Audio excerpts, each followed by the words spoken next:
हिमाचल प्रदेश में इस बार हवा किधर चल रही है, इसकी लेटेस्ट पिक्चर भी सामने आ गई। इंडिया टीवी और मेटराइज के ओपिनियन पोल के जो नतीजे आए हैं उसके मुताबिक पहाड़ पर इस बार रिवाज बदलने जा रहा है और इस बार वो नहीं होगा जो 37 साल से होता आया है।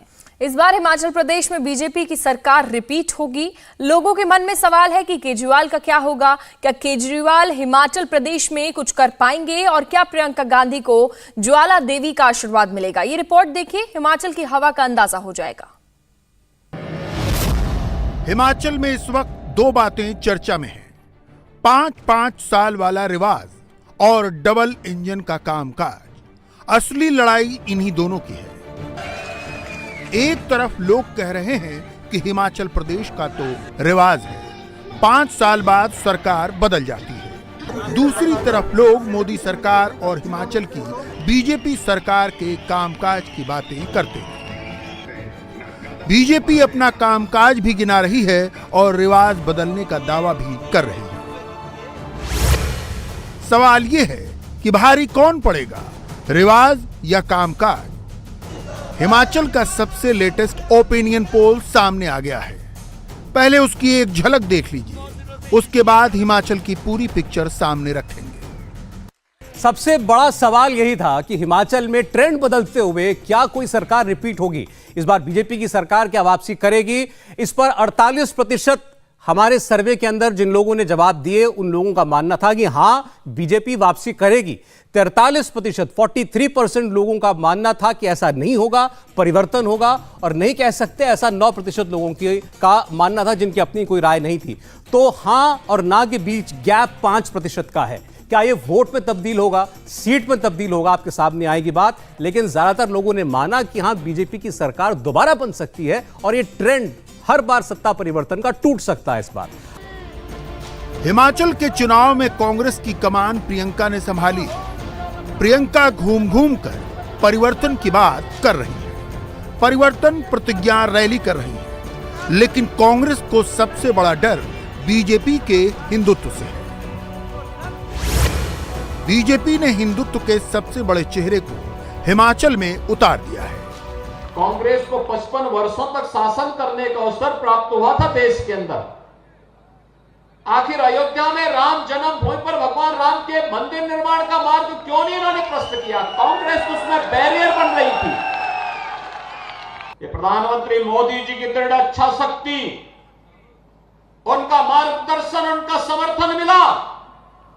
आज अयोध्या में भगवान राम का भव्य मंदिर का निर्माण हो रहा है। भाइयों बहनों, भव्य मंदिर का निर्माण हो रहा है।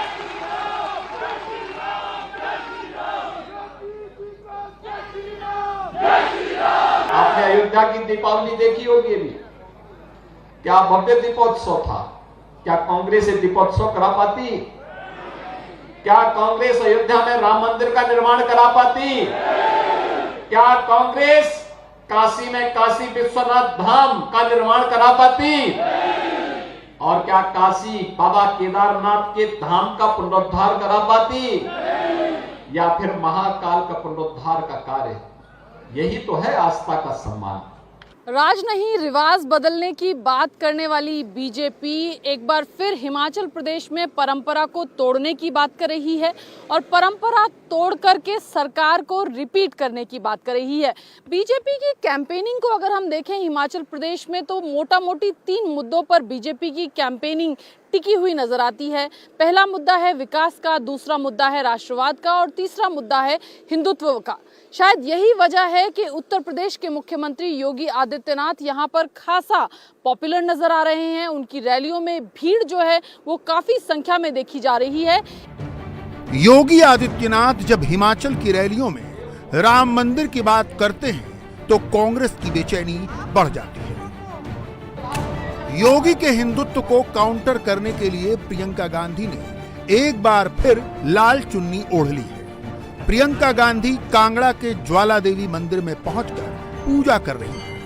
कांग्रेस के ट्विटर हैंडल से इन्हीं तस्वीरों को ट्रेंड कराने की कोशिश की जा रही है।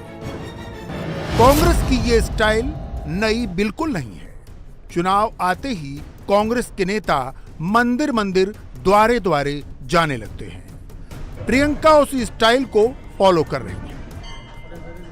मंदिर के चक्कर प्रियंका काट रही हैं, लेकिन जय श्री राम के नारे बीजेपी की रैली में सुनाई देते हैं। यह हाल तब है जब योगी, नड्डा और अमित शाह हिमाचल का मोर्चा संभाल रहे हैं, लेकिन पहाड़ की तस्वीर पलटने के लिए अब मोदी की एंट्री भी होने वाली है। बीजेपी इसका जोर शोर से ऐलान भी कर रही है। मोदी की एंट्री से पहले माहौल तैयार कर रही है। यही वजह है कि प्रियंका गांधी अपनी रैलियों में सीधे मोदी पर अटैक कर रही हैं। कांग्रेस पार्टी क्यों कह रही है कि 1 लाख रोजगार देगी? छत्तीसगढ़ के मुख्यमंत्री बैठे हैं, भूपेश बघेल जी बैठे हैं, इन्होंने 5 लाख रोजगार दिलवाए हैं। 5 लाख 3 सालों में। राजस्थान में कांग्रेस की सरकार है, 1,30,000 नौकरियां दिलवाई हैं। यहां पे हिमाचल में क्या स्थिति है मैं बताती हूं। 63,000 सरकारी पद खाली है 5 सालों से। 63,000 युवाओं की नौकरियां खाली पड़ी हैं, लेकिन आपको दी नहीं है। जब हम कहते हैं 1 लाख रोजगार देंगे, इनके मुख्यमंत्री कहते हैं ये तो हो ही नहीं सकता। मगर मैं पूछना चाहती हूं, जब हिंदुस्तान की संपत्ति, जब भारत के पीएसयू अपने उद्योगपति मित्रों को बेचना चाहते हैं तो वो संभव है, वो हो सकता है। नौजवानों को 1 लाख रोजगार नहीं मिल सकता, लेकिन पीएसयू बेच सकते हैं, वो हो सकता है। बीजेपी और कांग्रेस दोनों ये बात अच्छी तरह समझते हैं कि पॉपुलैरिटी के मामले में मोदी का कोई जोड़ नहीं है। इसीलिए बीजेपी की हर रैली में मोदी मोदी सुनाई पड़ता है और कांग्रेस के निशाने पर भी मोदी होते हैं। लेकिन मोदी क्या वाकई गेम चेंजर है? हिमाचल की पब्लिक क्या कहती है, ये देखिए। बीजेपी का सबसे बड़ा कार्ड यानी नरेंद्र मोदी फैक्टर कितना बड़ा गेम चेंजर है, हमने लोगों से पूछा और इस पर देखिए लोगों का क्या राय, इस लोगों की क्या राय थी आपके सामने। लोग मानते हैं या नहीं मानते कि ये वाकई एक गेम चेंजिंग फैक्टर है, तो आपको दिखेगा 32% लोग हां में जवाब देते हैं कि नरेंद्र मोदी के होने का प्रभाव बहुत पड़ता है। 43% लोग कहते हैं कुछ हद तक प्रभाव होता है नरेंद्र मोदी की छवि का किसी भी चुनाव में। 23% लोग मानते हैं कि ऐसी कोई बात नहीं है, स्टेट का नेतृत्व जो है वो ज्यादा मायने रखता है विधानसभा का चुनाव है। 2% लोगों की राय नहीं है। अब जल्दी से आपके सामने हम रखने जा रहे हैं कि जयराम ठाकुर जो मौजूदा मुख्यमंत्री हैं और इससे पहले जो है बाहर हिमाचल के बाहर शायद उनका नाम कोई ना जानता हो जब उनको मुख्यमंत्री बनाया गया, उनके काम से लोग कितने संतुष्ट या असंतुष्ट हैं। तो लोगों के सामने सवाल सीधा था, शानदार काम किया जयराम ठाकुर ने, ऐसा 29% लोगों ने अपने जवाब में हमें बताया। काम सामान्य रहा, ऐसा 37% लोगों ने कहा। 31% लोगों ने कहा कि जयराम ठाकुर के काम से वो बिल्कुल संतुष्ट नहीं है, खराब काम किया जयराम ठाकुर की सरकार ने, और 3% लोगों ने इस पर अपनी कोई राय नहीं दी है। लेकिन किसी भी मुख्यमंत्री के काम से अगर 66% लोग संतुष्ट हो जाते हैं तो फिर उन्हें बहुत ज्यादा कुछ सवाल जवाब की गुंजाइश जो है वो रह नहीं जाती है। चुनाव किसी भी राज्य में हो, सच तो यह है कि सबसे बड़ा फैक्टर मोदी होते हैं। यही वजह है कि हिमाचल बीजेपी के हर ट्वीट में डबल इंजन सरकार का जिक्र जरूर होता है। बीजेपी का हर बड़ा नेता हिमाचल में डबल इंजन सरकार के काम का ब्यौरा रखता है। एक जमाने में हमारी बहनें 5 बजे सुबह उठकर जंगल में जाकर लकड़ी काटती थी कि नहीं काटती थी? सवेरे सवेरे लगुड़े ठक ठक ठक, फिर लकड़ी लाना, उसको सुखाना, उसको सुखा करके फिर चूल्हा जलाना, चूल्हा जला करके फूकनी से फूकना, और फिर 200 सिगरेट का धुआं अपने फेफड़ों में लेना।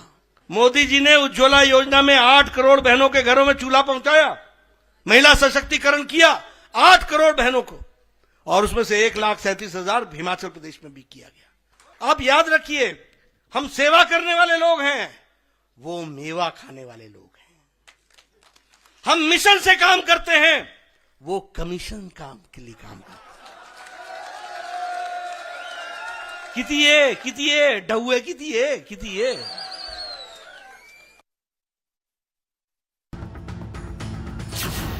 महिलाओं के लिए एलपीजी गैस का सिलेंडर, दूर दराज के इलाकों में नल से पानी, पहाड़ की महिलाएं मोदी सरकार की इन योजनाओं का फायदा अच्छी तरह समझती हैं। इसलिए बीजेपी हिमाचल में अपने वो सारे कामकाज लोगों के सामने रख रही है जो सरकार ने किए हैं। हम मिशन से काम करते हैं। डबल इंजन की सरकार का ये कामकाज कितना असर दिखाएगा, लोगों से हमने इसे लेकर भी सवाल पूछे। नतीजा ओपिनियन पोल में सामने आ गया। बीजेपी ये बात बार बार कहती है, हर चुनाव में कहती है, डबल इंजन यानी कि राज्य में भाजपा की सरकार, केंद्र में मोदी जी की सरकार। तो हमारे सर्वे में 31% लोगों ने यह माना कि हां, ये डबल इंजन की बात जो की जाती है इसका बहुत फायदा मिलता है किसी भी राज्य को। 40% लोगों ने यह कहा कि फायदा होता है, भले ही थोड़ा फायदा हो, लेकिन सेंटर में और स्टेट में अगर एक ही पार्टी की सरकार हो तो स्टेट को उसका लाभ कुछ ना कुछ मिलता है। 2% लोगों की इसके ऊपर कोई राय नहीं थी। 27% लोगों ने कहा कि ऐसी कोई बात नहीं है, और उनकी नजर में दोनों अलग अलग बातें हैं, केंद्र की बात अलग है, राज्य की बात अलग है। लेकिन अगर आप पहले दो वर्गों को जोड़ लें तो 71% बनता है। यानी 71% लोग हिमाचल प्रदेश में हमारे सर्वे में ये कह रहे हैं कि ये डबल इंजन की बात का कोई ना कोई लाभ तो हमें मिलेगा। हिमाचल की हिस्ट्री कहती है यहां की राजनीति तमाम जातियों के इर्द गिर्द नहीं घूमती। यहां दो ही कम्युनिटी का दबदबा रहा, राजपूत और ब्राह्मण। हिमाचल में 32.7% राजपूत है और 18% ब्राह्मण। दलित भी 25.2% है। लेकिन यूपी बिहार की तरह एकजुट नहीं है। मुसलमान की बात करें तो सिर्फ 2.8% है, यानी न के बराबर। यही वजह है कि यहां पर हिंदुओं पर सबका फोकस है। प्रियंका गांधी मंदिर जा रही हैं, कांग्रेस उसे हाईलाइट कर रही है, और योगी जैसे नेता पूछ रहे हैं कांग्रेस ने हिंदुओं की आस्था का सम्मान कब किया। आप जानते हैं उत्तर प्रदेश में अभी विधानसभा के चुनाव हुए थे ना, और उत्तर प्रदेश की आबादी कितनी है मालूम है आपको? 25 करोड़। 25 करोड़ आबादी है, 403 विधानसभा है, और कांग्रेस कितनी सीट जीती है?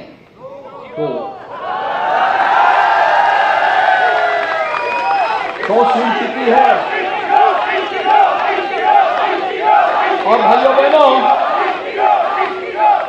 आप सुनते होंगे कि राम नाम सत्य है के लिए भी 4 आदमी चाहिए होते हैं। वहां कंधा देने के लिए कोई नहीं उनको। तो आज इस देवभूमि में कायन ऐसे लोगों को ढोने का प्रयास कर रहा है। मत ढोइए।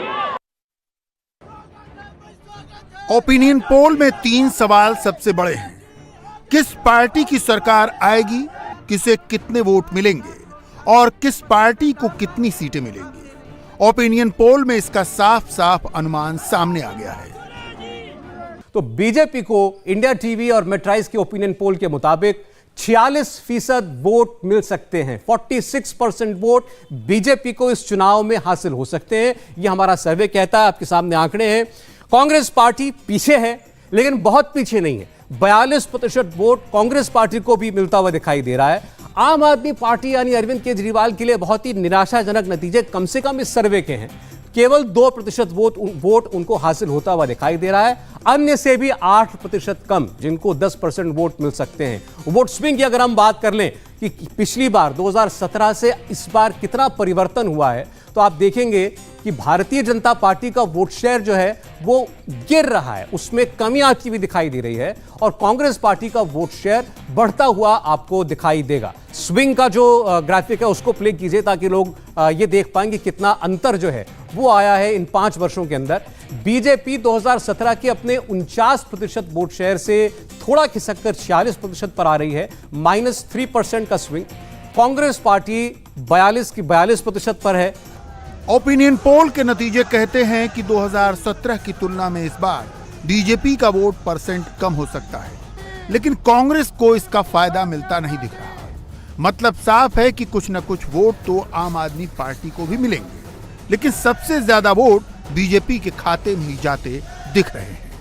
सीटों का अनुमान भी आ गया है। और बीजेपी को, जैसा मनोज जी ने भी आपको बताया, 41 सीटें हमारे ओपिनियन पोल के मुताबिक मिल सकती हैं।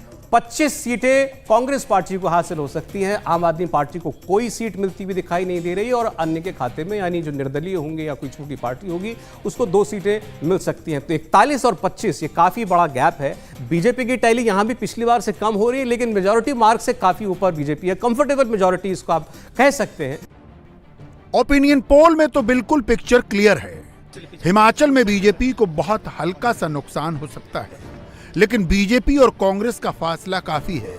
आम आदमी पार्टी तो कहीं ठीक से नजर भी नहीं आ रही। यानी अगर ओपिनियन पोल की माने तो हिमाचल में इस बार रिवाज बदलने जा रहा है।